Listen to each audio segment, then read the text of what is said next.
Hi, everybody, and thank you for joining us during this holiday rush.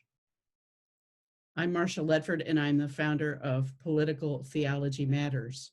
And I decided to start this mission for a number of reasons during my Latino ministry in Southwest Detroit.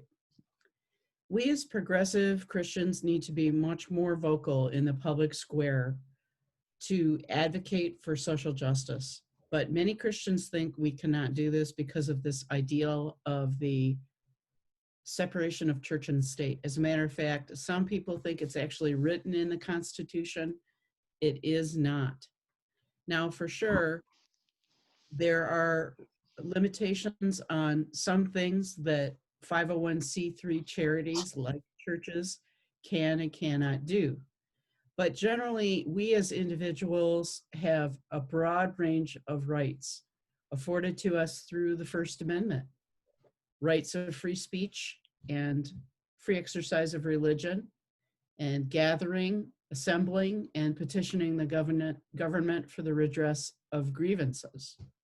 If you want to learn more about this, we just finished a 4-part mini-series called Faith-Based Public Advocacy for Social Justice. And you can check that out on my website at politicaltheologymatters.com. It's free and it's available to you. Tonight, I'm joined by Karen Eisenbrown, owner of Encompass Creative, and she is the webmaster for Political Theology Matters and this Facebook page that we're on right now. Our session will have 3 parts.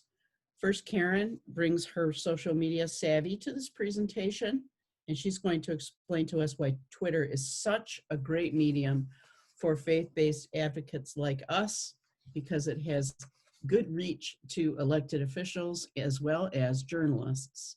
And she will demonstrate doing searches, finding hashtags, and other nuts and bolts kinds of things to help you build the body of a great tweet. Then I'm going to talk about content, and then we're going to field some questions and popcorn ideas. So take it away, Karen. All right, thank you, Marcia. So this training kind of grew out of an event that we had last week, which was called The Nuts and Bolts of Public Advocacy from Home, in which we went a little more in depth into some of the issues that we will cover tonight. And that event was also recorded, and you can also get that on the Political Theology Matters website at politicaltheologymatters.com. If you just go to the homepage, there is a little section there where you can go to the event calendar, and that event, as well as the one Marcia mentioned, can be found there. But there were a lot of questions on that event about Twitter and just how to use it for political advocacy. We will be focusing on Twitter for this training because it can be a little more confusing for people, but the general principles also apply to Facebook. You can use whichever platform you're most comfortable with. Facebook is not quite as restrictive because it doesn't have the restrictions on character limit and that sort of thing. I would recommend that you follow your reps on both Facebook and Twitter, and we'll get a little bit more into how to do that exactly. But if you're comfortable with both platforms, if you're on both platforms, I would recommend that you follow them and just kind of keep an eye on them and see where they are most active and where their reps are most active, and respond appropriately when they post to social media. So I wanted to start off just talking a little bit about why social media can be such a powerful tool for advocacy, especially right now when we're kind of limited in what we can do in the public arena. We're not, we're still staying home because of COVID. So there are things that you can do from home very easily to communicate with your representatives. Political advocacy has changed significantly over the past couple of decades. In the past, political movements, much more relied on in-person rallies and face-to-face communication. But today, a lot of organizations are relying heavily on social media to engage their supporters, and it can be a very effective tool when used correctly. That can have enormous influence on elected officials and their staffers. There was a 2015 survey that showed the vast majority of members of Congress have increased their social media engagement in recent years. Of course, that data is from 5 years ago, so we can only assume that it's increased even more since then. But elected officials are paying more attention. And one of the reasons for that is because it is public, and they know that if their communication with constituents is not handled properly in the public arena, it can really negatively impact their image and their PR. And even a small number of messages can get the attention of a congressional office.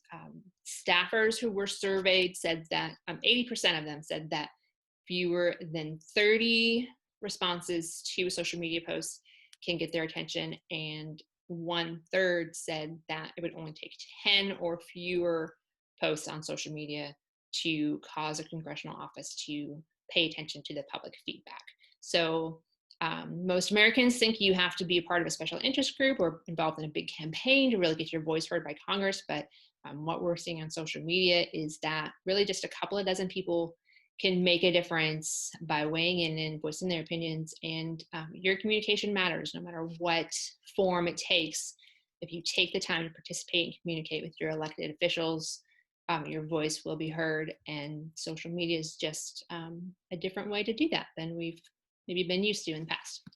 So Marsha, I'm going to turn it over to you to talk a little bit about some content and talking points, and then we'll get back into a little more specifics about how exactly to use Twitter.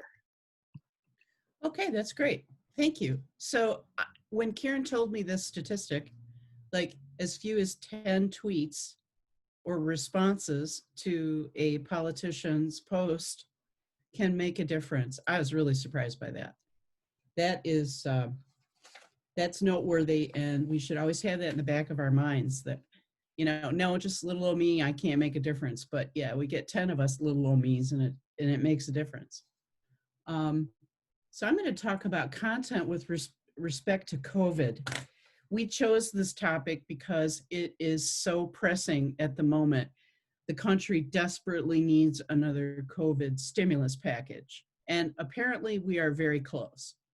So if you're watching this as a recording and the stimulus package has been put in place, yay.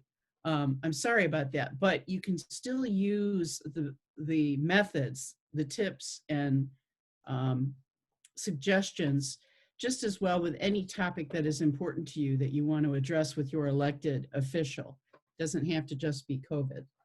But we've got 4 areas that we could ask the Congress to address with respect to COVID relief. And they are, there's a great deal of food insecurity in the United States. I saw a statistic the other day that 1 in 5 people is going hungry. 1 in 5. So we have to address that. And one of the ways that can be done is through the SNAP program, the Supplemental Nutritional Assistance Program. So you could ask for SNAP benefits to be allocated up to their maximum. Another area is funding state and local governments because they've all become quite cash strapped. And as an example, one of the important things that gets funded through state and local government is public transportation. So if people need to get to work and there's not enough money to, say, run the buses, this again creates another wave of negative impact on the community. So you can think of these things as means of explaining why you think it's important. It's important for people to get to work, for example. So it's important to fund state and local government. And then another important area is housing. We are facing a tsunami of evictions from people not being able to work and therefore paying their rent. And of course, landlords are suffering greatly also. And we are anticipating around 14 million evictions, 14 million evictions. So this is a dire situation for people whose housing has become very, very unstable. And then the last thing would be immigration reform. For example, a lot of Americans don't know this, but many undocumented folks still pay taxes through their ITIN number. Now, we know that undocumented workers have, for example, this last year, put in between 10 and 11 billion dollars into the United States economy. That doesn't include the documented workers, but it is enough money that it really makes a huge contribution towards Social Security and our communities. So these are all examples. We've got to be sure that immigrants are covered, even if they are undocumented, because they are just as vulnerable to catching COVID as anyone else. And if we're not all receiving benefits, we're never going to get rid of this thing. It's never going to go away. And low income immigrant folks are very often in service industries.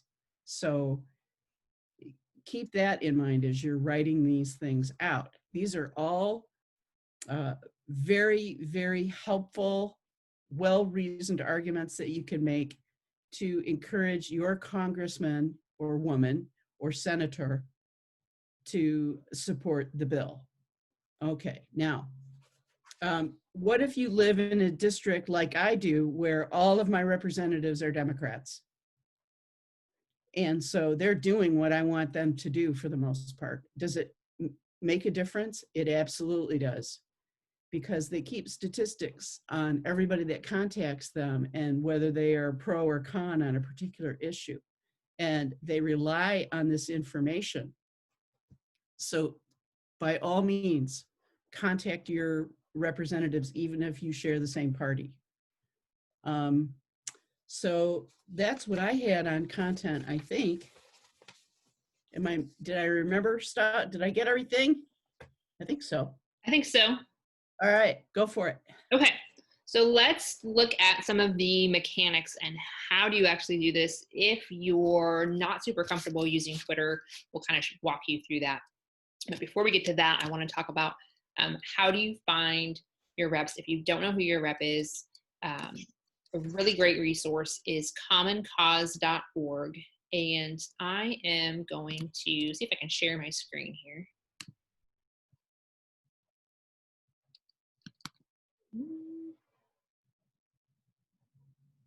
There we go.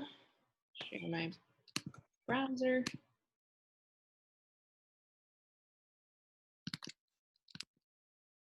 Can you see that, Marcia? I can. Okay.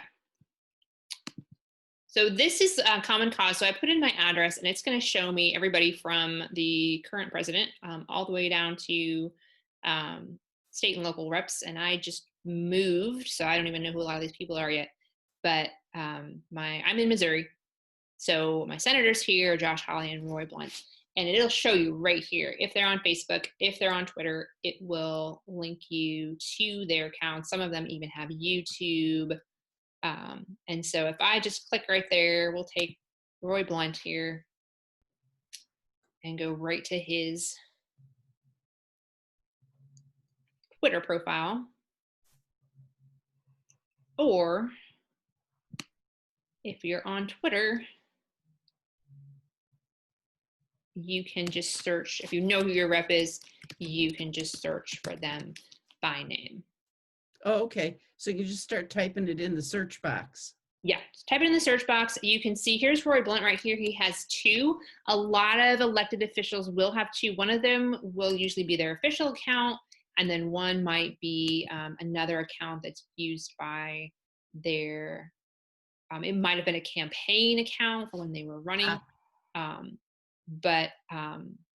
Yeah, a lot of them will have more than one. So, and that check mark is important, right?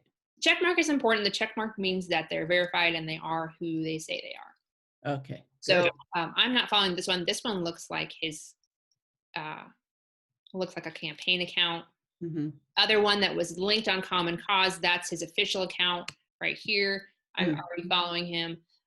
But what I would recommend is that you actually turn on notifications for your reps. So that little bell icon right here, I can turn on notifications. And as long as my Twitter notifications are turned on my phone, I will get a notification whenever Roy Blunt tweets. And that's really important because this, how do I stop? Oh, stop sharing. I'm gonna stop sharing. Okay.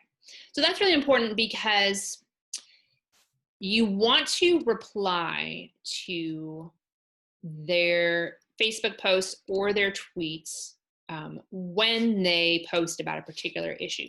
So you can always just post your own posts or your own tweets with their handle in the tweet. However, the survey that we indicated earlier, that we mentioned earlier, indicated that staffers are more likely to see your comments if you post in response to their own posts. So if you post it as a reply.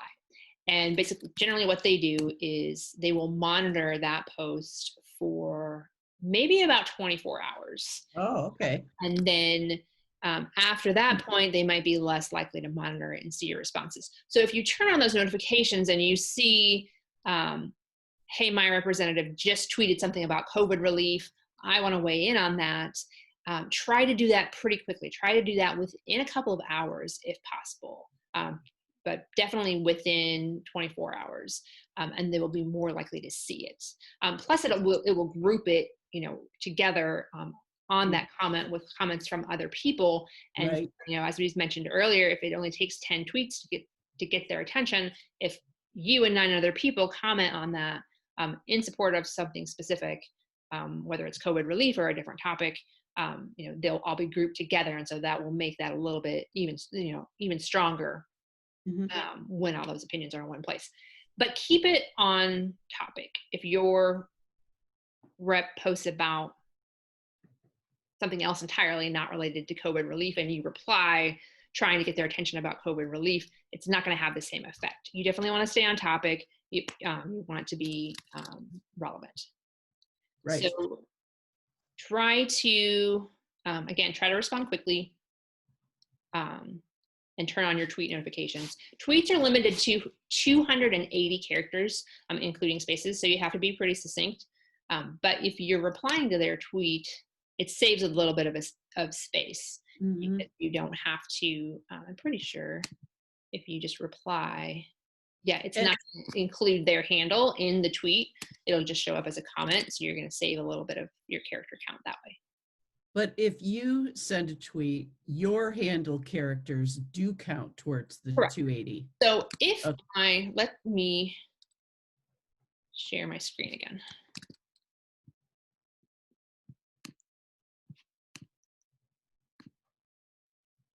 Okay, so here we are again on Senator Blunt's Twitter page, and he tweeted 14 minutes ago. This is not something I'm really familiar with.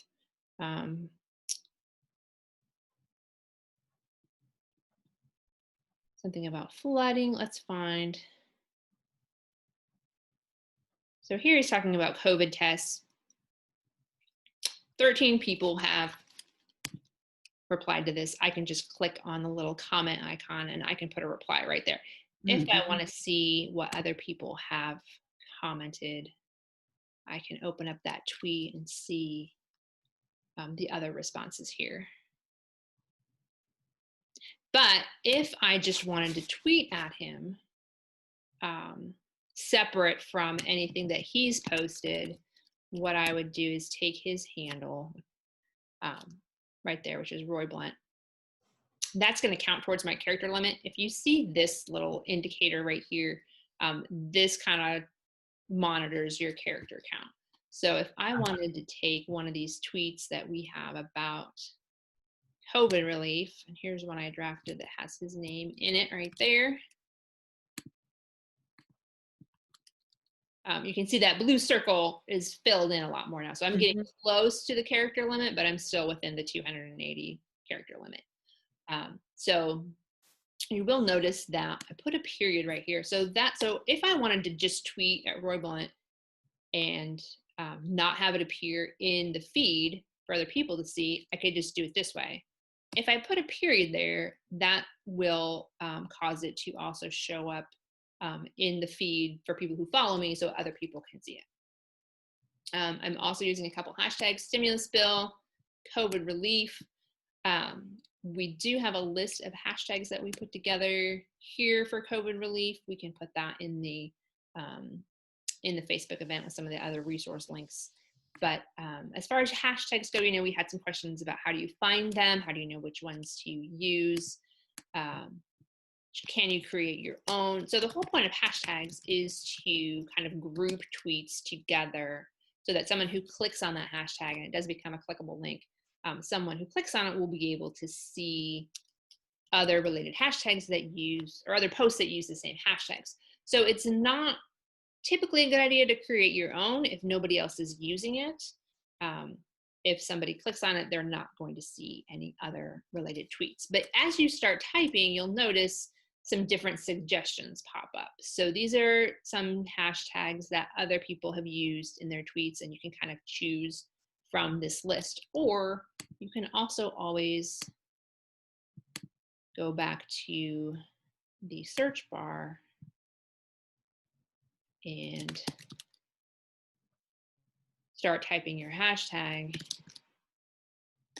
Oops. And see what comes up. Again, it will give you some suggestions. And then you can click on those hashtags and get an idea of what other people are tweeting about. You can look at top hashtags. These are ones that have gotten a lot of engagement, or the latest will show you the most recent tweets that use that hashtag. And so that can kind of help you determine if that's a hashtag that you want to use. Okay. If other people are using it. If you want to get in on some of those conversations, you can just search and see what's out there.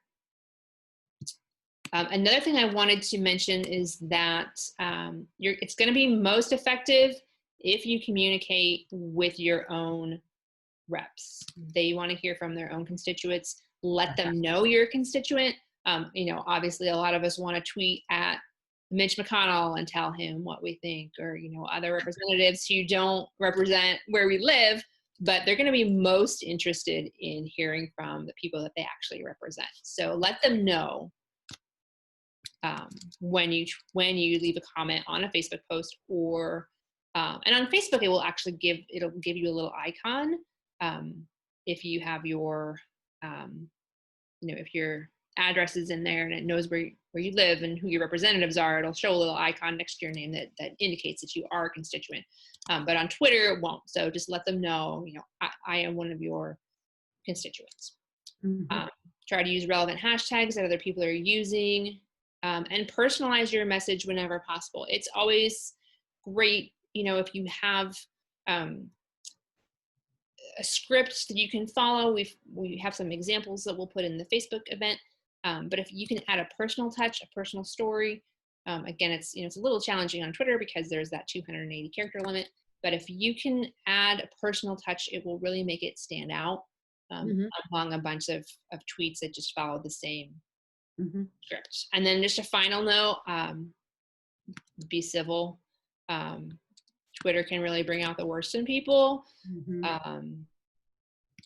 But you're not going to change someone's mind on social media. So I would resist the temptation to get into arguments and try to engage with overly negative posts. Just state your opinion.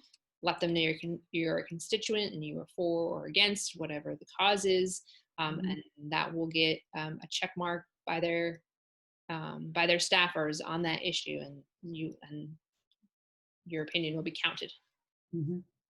And of course, your civil discourse goes a long way as well. You get in there, you say your thing, you're respectful, you have integrity. They're going to pay attention to you versus somebody who is, let's just say, acting inappropriately. They're going to be more likely to discount the comments from people who are not behaving in a... Can you put that sheet up with the sample tweets that you wrote? Yes. Do you want me to share my screen, or do you want me to just... I can share your screen, and we'll also share it later. Okay. If you just take a look at this first one here, Senator Gary Peters. Okay, so I'm in the Great Lakes state of Michigan. So one of my US senators is Gary Peters.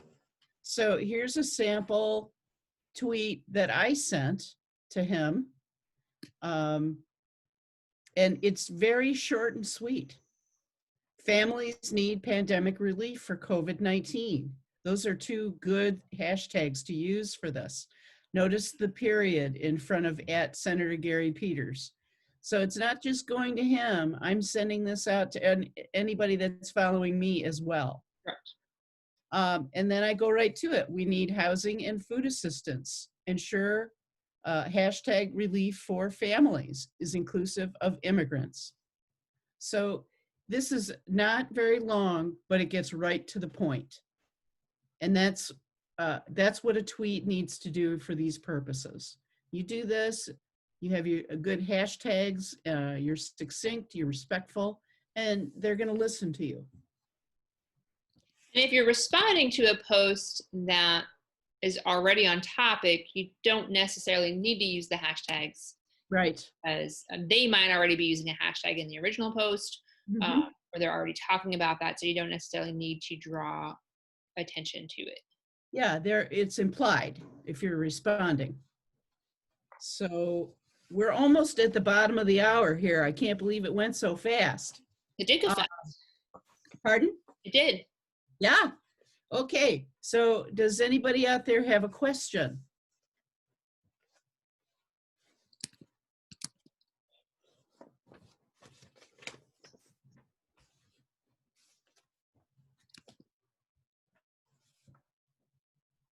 Let's take a look here and see. Not seeing anything, any activity on the Facebook events. Okay. But there isn't the event, will remain up, and if you do have any questions, you can always leave just reach out to us on Facebook, or I put Marcia's email address in a list of resources for the event, along with there's a sign up link for the Political Theology Matters newsletter. Oh, and then did you want to talk about power meetings for Episcopalians? Oh, that's a great idea. Oh, and by the way, we don't bombard you with a bunch of emails if you sign up for the newsletter. We want to be respectful of your time and keep, at least not contribute to your overstuffed mailbox. But you can also, when you sign up for the newsletter, you'll get that once a month, and you'll get my weekly blog. And periodically we'll send out a little notice if we're having an event. I have very good news for you. In January, through Province 5 of the Episcopal Church, I'm an Episcopal priest, and the country is divided into regions that we call provinces because it sounds churchy. Anyway, so for Province 5, we're going to be doing a wonderful training event on January 14th at 6 o'clock Eastern, 5 o'clock Central, and we'll be featuring Adonis Flores, who is the chief immigration organizer for Michigan United. And Adonis is going to teach us how to request and hold a meeting with our elected officials. So they are required to meet with us as their constituents.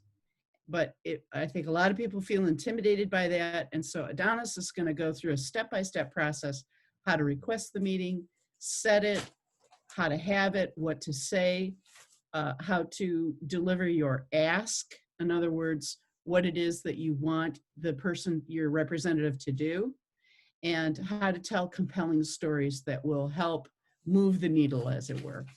Not always facts and figures are what you need to say at these kinds of meetings. They need to be based on personal experience. January 14th, 2021, there's you can register through province5.org. There's a link there and you can sign up, and you'll get instructions via email on how to attend and get your Zoom link. So that's it for us for now. It's been a real pleasure to be with you and to provide this information. We'd love to get some feedback on whether this was helpful and how so. So be sure and drop me a line, and hopefully we'll be seeing you soon. So thank you, and thank you to Karen from Encompass Creative. And Good night. Night.